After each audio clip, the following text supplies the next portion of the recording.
आराम से। Good morning.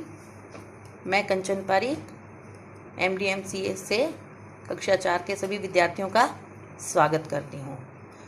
आप सभी को मैं हिंदी के विषय के बारे में बताऊंगी। आइए अपने पढ़ना शुरू करते हैं। देखिए, ये आपकी नई पुस्तक है, अनुराग हिंदी पाठमाला कक्षा 4। ये आपका पुस्तक का पृष्ठ है। अब आप में अंदर चलते हैं। आप ध्यान से देखते जाइए। आगे चलते हैं और आगे चलते हैं। अब देखिए, ये आपकी पाठ्य पुस्तक का पहला पाठ है, वन फूल।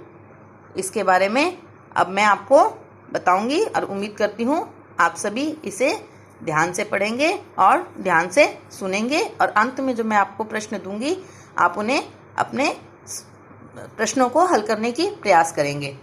ये देखिए, मैं उम्मीद करती हूँ आप सभी को बिल्कुल साफ दिख रहा होगा। चलिए, अपना पहला पाठ है वन फूल। वन फूल का मतलब होता है जंगल में खिलने वाले फूल। ऐसे फूल जो जंगल में खिलते हैं और वो अपने आप पलते बढ़ते हैं। कभी नहीं रखवाली जिनकी, करता कोई माली, उन फूलों की देखो तो कैसी शान निराली।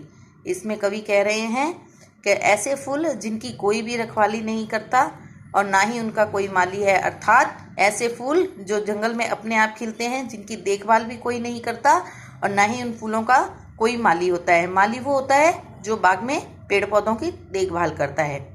उन वन फूलों की देखो तो कैसी शान निराली।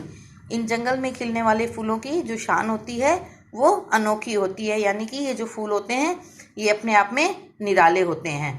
नहीं सहारा लिया किसी से, फिर भी किससे कम है, इनकी ही सुगंध में भर भर सारा वन गम गम है। कवि कहना चाह रहा है कि इन फूलों ने आगे बढ़ने के लिए कभी किसी का सहारा नहीं लिया, लेकिन ये फूल अपनी सुगंध में और अपनी सुंदरता में किसी से भी कम नहीं है। किसी से कम का अर्थ है किसी भी जो बाग में खिलने वाले फूल होते हैं उन फूलों के बराबर है फूल।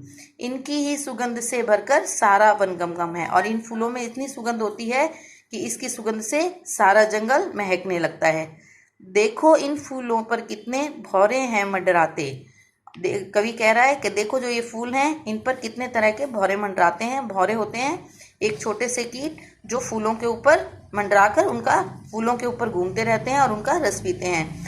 करते हैं गुंजार मधुर रस इनसे ही तो पाते। जो भौरे होते हैं वो इनके ऊपर मीठी आवाज से करते हैं और इनका रस पी लेते हैं। ये वन फूल सदा कांटों में ही पलते बढ़ते हैं। कवि कह रहा है जो फूल होते हैं ये हमेशा कांटों में ही रहते हैं और उसी के ऊपर बढ़ते हैं, यानी जैसे कली होती है, कली के बाद ये फूल बनते हैं। कठिन ठंड गर्मी में भी हरदम हंसते रहते हैं। कवि कह रहा है चाहे कितनी ही सर्दी हो या कितनी ही गर्मी हो, ये फूल हमेशा हंसते रहते हैं, यानी कि खिले रहते हैं। ये वन फूल सिखाते हमको कठिनाई से लड़ना। ये जो वन फूल हैं, जंगल में खिलने वाले फूल हैं, ये हमें हर मुश्किलों का सामना करना सिखाते हैं। अपने ही बल उन्नति की ऊंची चोटी पर चढ़ना। ये फूल हमें सिखाते हैं कि हमें आगे बढ़ने के लिए किसी दूसरे सहारे की आवश्यकता नहीं होनी चाहिए। हम अपनी मेहनत और अपने परिश्रम के बल पर आगे बढ़ेंगे, यानी कि हमें सफलता लेने के लिए किसी दूसरे की सहारे की आवश्यकता नहीं लेनी चाहिए। हमें अपनी मेहनत से, अपने परिश्रम से हमेशा आगे बढ़ना चाहिए। देखिए, ये कविता यहीं समाप्त होती है। इसके बाद इसके ये शब्दार्थ हैं। ये शब्दार्थ मैं आपको बताती हूँ। वन फूल, वन में खिलने वाले फूल जो जंगल में खिलते हैं उन फूलों को वन फूल कहते हैं। निराली, अनोखी, जो सबसे अलग होते हैं। गुंजार, जो पौधों की आवाज होती, भौरों की आवाज होती है, उसको गुंजार कहते हैं। उन्नति, तरक्की, यानी उसको कहते हैं। कठिनाई, मुश्किल, जो हर परिस्थितियों का सामना करता है, जो हमारे रास्ते में मुश्किलें आती है उन्हें कठिनाई कहते हैं। रखवाली करना, देखभाल करना, यानी कि जब हम किसी चीज को ध्यान रखते हैं उसे रखवाली करना कहते हैं। गम गम होना, खुशबू से भरा हुआ होना, जहाँ सारे तरफ खुशबू होती है उसे कहते हैं गम गम होना। हरदम, हमेशा, जो सदा रहता है।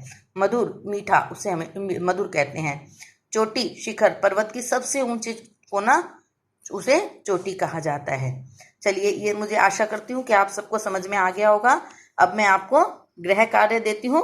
कल वापस अपने इसी विषय के बारे में पढ़ेंगे और मैं आपसे वापस वार्तालाप करूंगी। लीजिए, ये आपका गृह कार्य है। और मैं उम्मीद करती हूँ आप इसको अवश्य करेंगे, मौखिक रूप से करेंगे। और ये जो जगह मैंने रखी हुई है इसके आगे बढ़ने की कोशिश करेंगे इसको। ठीक है, लीजिए।